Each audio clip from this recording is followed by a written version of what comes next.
पदग्रस्त police उपनिरीक्षक रणजित कासले सेवेतून बडतर्फ झालेला आहे। संभाजीनगर पोलीस महानिरीक्षकांनी मोठी कारवाई केली असून व्यापाऱ्यासोबत आर्थिक देवाणघेवाण केल्याप्रकरणी त्याला निलंबित करण्यात आलं होतं आणि आता रणजित कासले थेट पोलीस सेवेतून बडतर्फ। मुंडे कराडवर बोलणं भोवलं, रणजित कासलेला पोलीस खात्यानं बडतर्फ केलं। आता हे प्रकरण नेमकं काय? निलंबित पोलीस अधिकारी हे बडतर्फ पोलीस अधिकारी रणजित कासले कसे काय झाले? त्यांची खाकी वर्दी आता कायमची गेली, कारण महाराष्ट्र पोलिसांनी याच रणजित कासलेला पोलीस खात्यातून बडतर्फ केले। आता हा रणजित कासले नेमका कोण आहे, त्याने आतापर्यंत काय काय कारनामे केलेत हे समजून घेणार आहोत या व्हिडिओतून।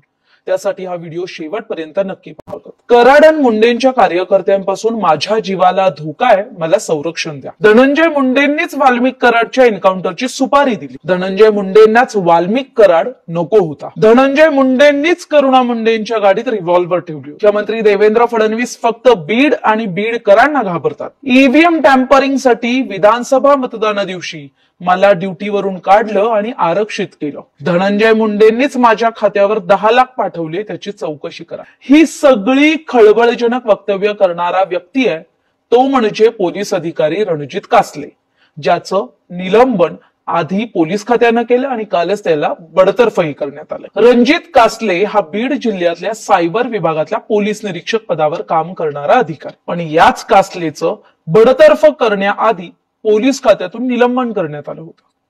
गेल्या महिन्यात मार्च अखेरीस ही कारवाई करण्यात आली होती। आता रणजित कासलेवरती निलंबनाची कारवाई का करण्यात आली होती, त्यामागचं कारण काय होतं ते आधी समजून घेऊया। पोलीस दलातल्या वरिष्ठ अधिकाऱ्यांची कुठलीही परवानगी न घेता गुजरातमध्ये जाऊन वसुली करत असल्याचा ठपका याच्यावर होता।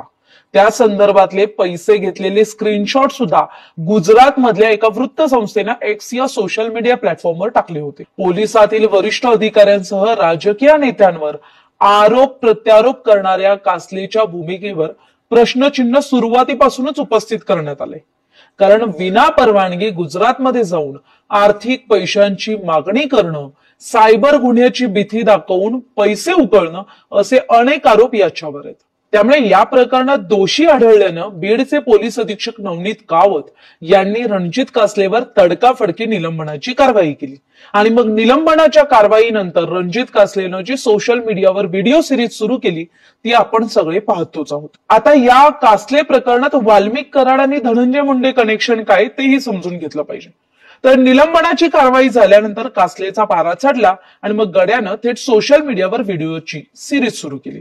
सिरीजच्या पहिल्याच व्हिडिओमध्ये अत्यंत खळबळजनक आरोप केले।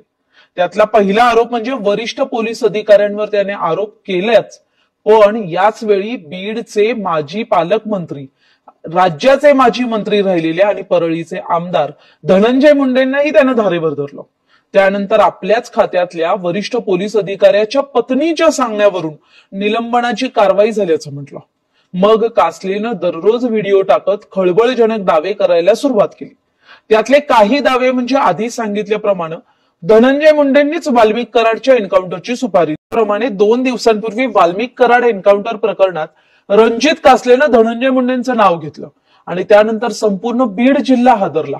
तिकडे खुद्द रणजित कासले सुद्धा बिथरला, कारण धमक्यांचे फोन येत असल्याचं सांगत त्यानं थेट पोलीस संरक्षण देण्याची मागणी केली। आणि मग त्यानंतर 27 मार्च ते 18 एप्रिल म्हणजे आज पहाटेपर्यंत रणजित कासलेनं पोलीस खातं, गृह खातं, मुख्यमंत्री देवेंद्र फडणवीस ते अगदी वाल्मिक कराड, बीडचे माजी पालकमंत्री, माजी मंत्री आणि परळीचे विद्यमान आमदार धनंजय मुंडेंवर सुद्धा गंभीर आरोप केले। आणि मग आज पहाटे स्वारगेट मधल्या एका हॉटेलातून म्हणजेच 18 एप्रिलच्या पहाटे बीड पोलिसांनी रणजित कासलेला ताब्यात घेतलं। आता त्यानंतर महाराष्ट्र पोलिसांनी कासलेवर बडतर्फीची कारवाई केली। ही कारवाई कुठल्या कलमांतर्गत केली आहे तेही समजून घेऊयात। तर 17 एप्रिल 2025 रोजी म्हणजे कालच्या तारखेनं सक्षम अधिकारी छत्रपती संभाजीनगर परिक्षेत्राचे माननीय पोलीस महानिरीक्षक यांनी भारतीय संविधानाच्या कलम 311(2)(ब) अंतर्गत श्री कासले यांना बडतर्फ केलं।